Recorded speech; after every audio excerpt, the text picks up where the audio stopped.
معزز ویورز، السلام علیکم ورحمۃ اللہ وبرکاتہ۔ درہ آن لائن قرآن اکیڈمی میں خوش آمدید۔ آج کے سبق میں ہم انشاءاللہ سورۃ اللہب سیکھیں گے کہ اس میں کون سی غلطیاں کی جاتی ہیں اور درست پڑھنے کا طریقہ کیا ہے۔ اعوذ باللہ من الشیطان الرجیم، بسم اللہ الرحمن الرحیم۔ تبت یدا ابی لہب وتب۔ اس میں ایک تو یدا پہ مد ہے، اس کو کھینچ کے پڑھنا، تبت یدا ابی نہیں پڑھنا، یدا ابی۔ اور آخر میں جو رکنا ہے آیت کے آخر میں وتب، اس میں با کے اوپر شد ہے، اگر ملا کے پڑھیں تو وتبا ہوتا ہے۔ یہ اصل میں جہاں شد ہوتی ہے وہاں حرف ڈبل ہوتا ہے، تو یہاں 2 دفعہ با ہے، تب با۔ اور جب وقف کریں گے یہاں پر رکیں گے تب بھی ایسے پڑھنا ہے کہ 2 با محسوس ہو۔ تب اگر پڑھیں یا تب تو اس میں 1 با محسوس ہوگی، یہ غلط ہے۔ تو اس لیے تبت یدا ابی لہب وتب، اس طرح کر کے پڑھنا ہے تاکہ شد کا بھی احساس ہو اور 2 با ادا ہوں۔ ما اغنى عنہ مالہ وما کسب، ما کے اوپر مد ہے، اس کو کھینچنا ہے۔ عنہ میں عین ہے، اس کو عین صحیح ادا کرنی ہے، حمزہ انہ نہیں پڑھنا۔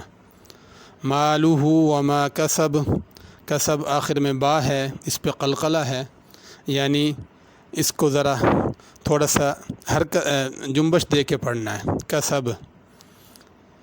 سیصلی نارا ذات لہب، سیصلی میں صاد ہے، اس کو سیصلی سین کے ساتھ نہیں پڑھنا۔ نارن، ایک تو نارن پہ غنہ کرنا ہے، دوسرا را کو پر پڑھنا ہے۔ لہب، اس میں بھی با پہ قلقلہ ہے، لہب نہیں پڑھنا، لہب تھوڑے سے ہلا کے پڑھنا ہے با کو۔ وامرأتہ حمالۃ الحطب، وامرأتہ میں را کو پر پڑھنا ہے، وامرأتہ نہیں پڑھنا۔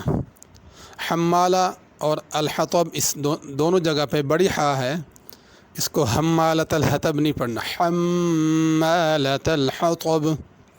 فی جیدہا حبل من مسد، حبل پہ بھی غنہ ہے، مم مسد اس پہ بھی غنہ ہے، اور حبل میں بڑی حا ہے، اس کو حبل نہیں پڑھنا، حبل، حبل من مسد۔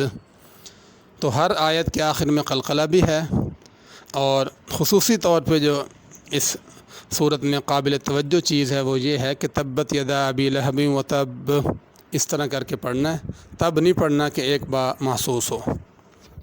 میں دوبارہ پڑھ دیتا ہوں ساری صورت۔ اعوذ باللہ من الشیطان الرجیم، بسم اللہ الرحمن الرحیم۔ تبت یدا ابی لہب وتب، ما اغنى عنہ مالہ وما کسب، سیصلی نارا ذات لہب وامرأتہ حمالۃ الحطب، فی جیدہا حبل من مسد۔ صدق اللہ العظیم۔ اگلی ویڈیو تک اجازت دیجیے۔ جس کو بھی اس سے فائدہ ہو تو وہ مجھے بھی، میرے اہل و عیال کو، میرے اساتذہ کرام کو دعاؤں میں ضرور یاد رکھیں۔